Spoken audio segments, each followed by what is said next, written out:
Say it again. I said, yeah, all three of us. They were like, no, there's you. Where's the other two? And I dig in my pocket and I pull out a cassette. I'd be like, it's me and Run DMC. And they go crazy. Should that run? Should that run? And I go over there and put that motherfucking cassette in and turn up loud. And they drinking beer and we partying all night.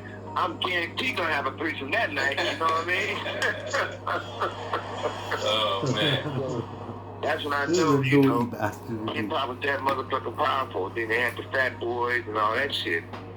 I say it all the time, you know, shit, hip-hop started on the East Coast. It was made on the West Coast, you know?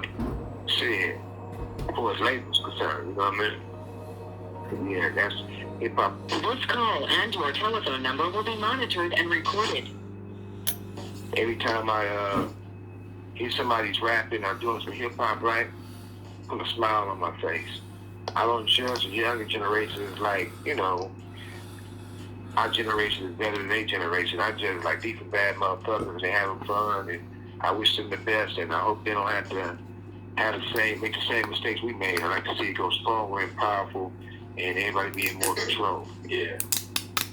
Yeah, well, you know, this podcast we doing, you know, I think it's gonna be real powerful, you know, and I'm gonna start reaching out to some people, and like I said, see who want to take that collect call from Suge Knight and have some real conversation. Yeah. It's really important too, Dave, you know, for as I'm concerned, I'm quite sure you feel the same way. I think I want to be there to help.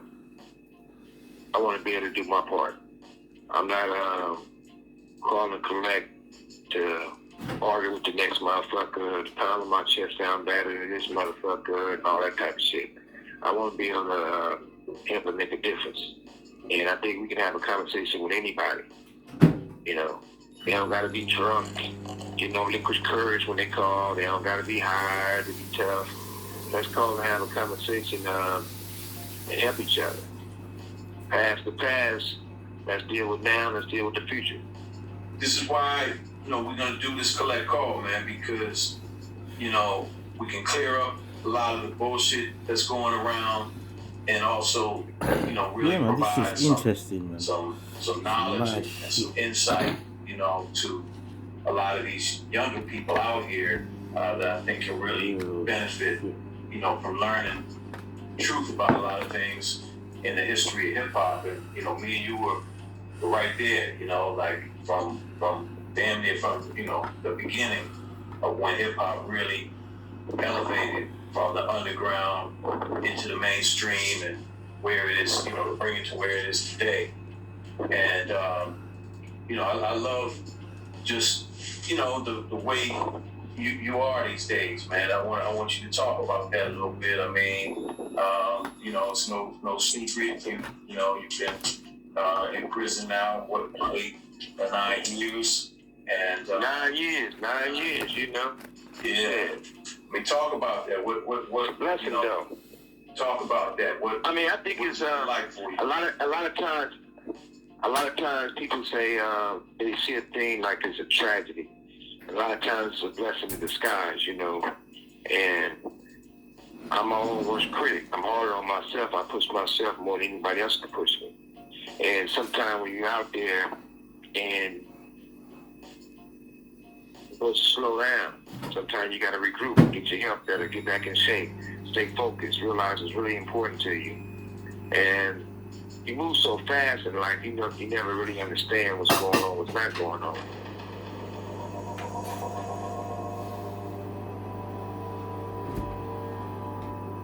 But when I came to, when I went to the county jail, it was a really situation that let me know that they don't have a problem about fucking over you. I was in the county jail and they took my visits. I couldn't visit nobody. Couldn't nobody visit me. I couldn't use the phone.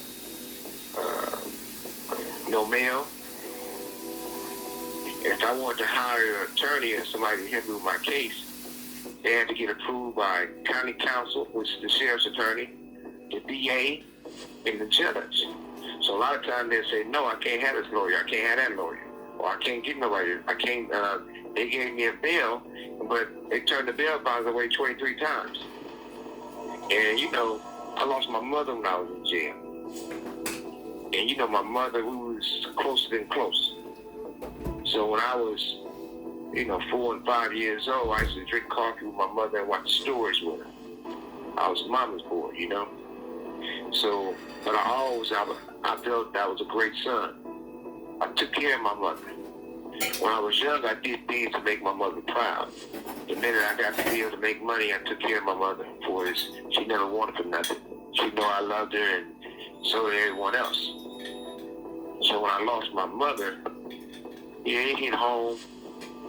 One of the reasons I did lose my mother, it was part of the county jail. Because even when I did time back in the day, if Mother's Day fell on a Friday, a Saturday, or a Sunday, whatever day it fell on, my mother's gonna come visit me. She ain't gonna be with my other siblings or nobody else. She's gonna spend Mother's Day with me.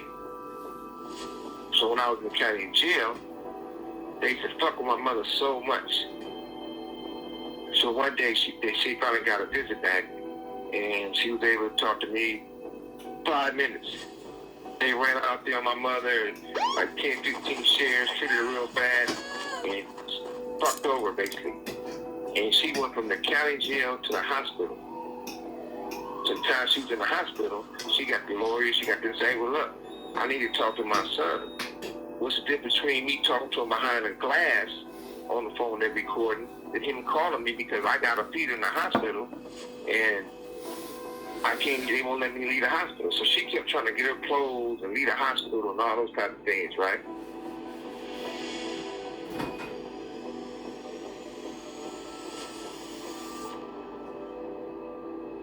And my mother died.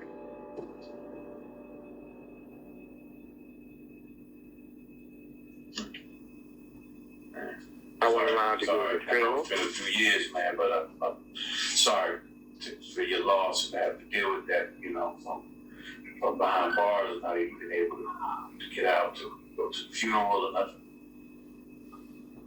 Yeah, but it's like this. You go through a lot of things in life, but everything happens for a reason, any way you look at it.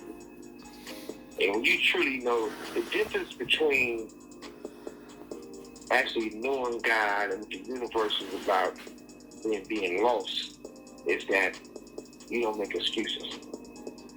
When you have God and you know what the universe is about, fuck some excuses.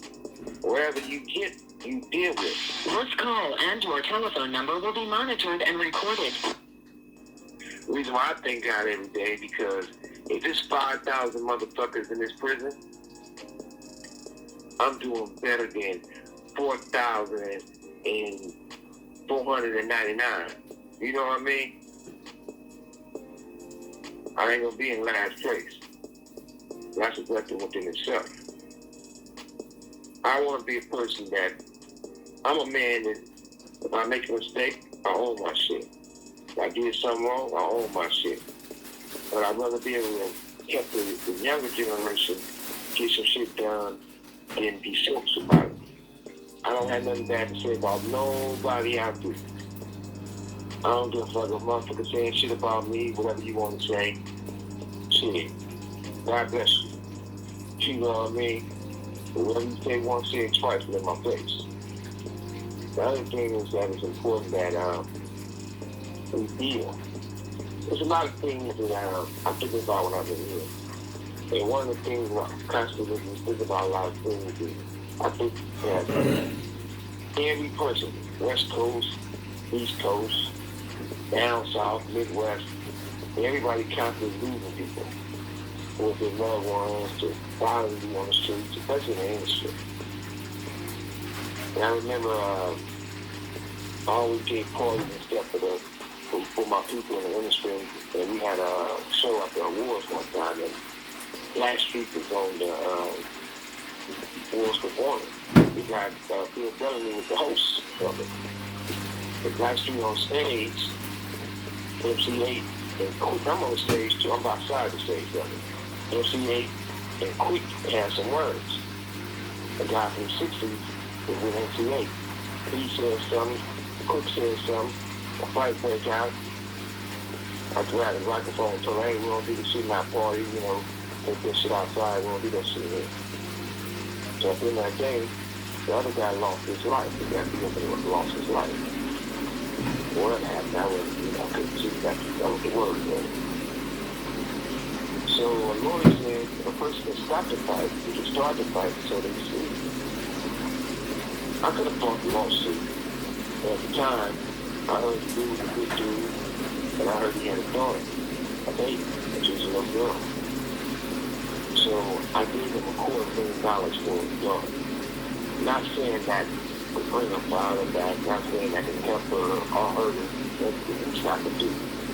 That's what I felt. So moving forward, I was at a gas station one day on Los Angeles after the get there. Yeah, I know, but I'll put the link to the description later.